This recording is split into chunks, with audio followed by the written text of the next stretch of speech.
Hashanah is the Jewish New Year, which starts in just a couple days. I invited two of the most Jewish people I know, Noe Jacobson and David Block. Heyo. Noe's a teacher, and David is a rabbi, and they're also Maccabeats. I'll tell a tale.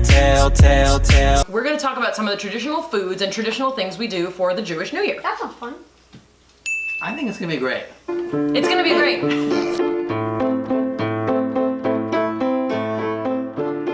What I thought we would do is just go through kind of the ritual foods that we eat and talk very briefly about why we eat them.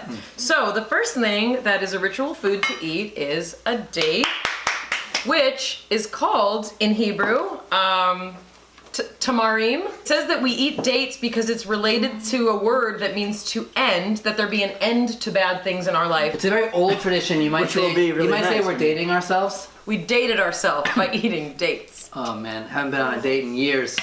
You're married. I'm happily married. These dates are so sweet. Like I hope my New Year will be.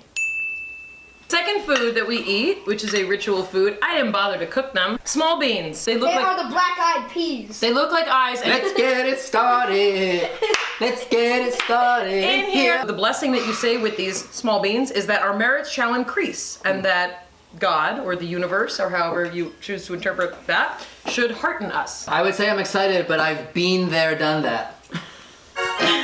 The third food we're going to talk about are leeks. Okay, why do we eat leeks? Because it says that the word for leek is, again, here's Hebrew for you, karsi, karati, kerti. How would people in Israel pronounce this word? Karati. Karti. The name for leek is karati, which is related to the word Correct. karet, which means to cut. And we are wishing that everything bad in our lives be cut off. So that's why we eat leeks. That's one leak I don't want to stop.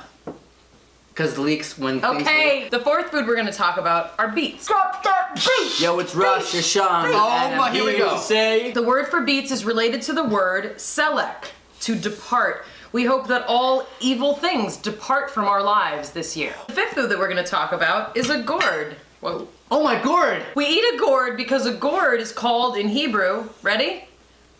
Kore, kara, kara, kiru. Okay. nailed it. How do you say it? Kara. I We didn't Wait like for learn it. this in rabbinical school. It wasn't like how do you pronounce a gourd in Aramaic. I clearly invited the right people to this Rosh Hashanah Seder. The word for gourd is related to the word kara, to rip. Yep. Is that right? That's right. And also related to the word for announcing. So it says that all evil that might be going on in our lives should be ripped apart, and our merits should be announced to the whole world. Next food we're going to talk about is a pomegranate. We eat pomegranates for the new year because we hope that our life will be filled with good deeds, like a pomegranate is filled with tons of seeds. Seventh food that we're going to talk about, which is a traditional food that people eat for Rosh Hashanah, is actually listed as a ram's head. But some people substitute a fish's head. But in this house, right, we use a fake fish and a fake ram's head. Because we're vegan. Why? Because we're vegan. The reason that we eat a ram's head is it says so that we be a head and not a tail. We're going to talk about everyone's favorite Oh man! ritual food of the new year, which is an apple. Apple in the honey, have a very nice new year. In this house, we dip apples in agave.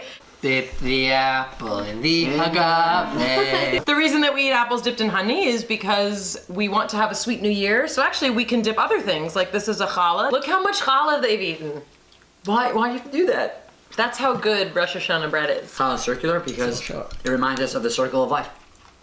That's It's Why? a circle of life. Every year once.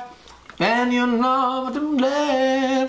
One of the other traditional things that we do on Rosh Hashanah is we blow this ancient instrument called a shofar. We've come shofar, and I would say on this video, shofar show good.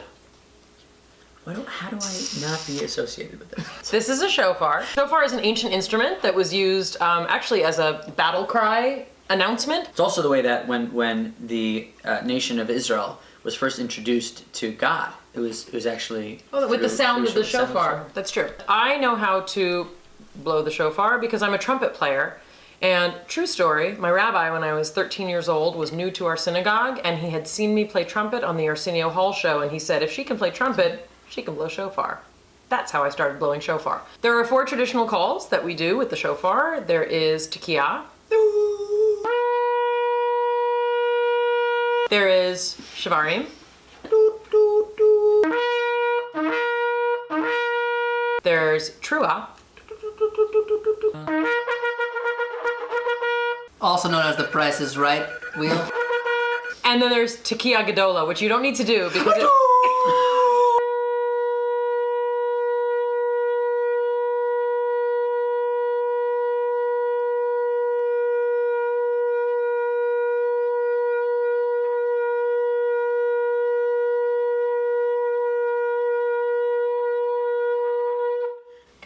Impressive. Happy New Year. Whoa, okay, all right.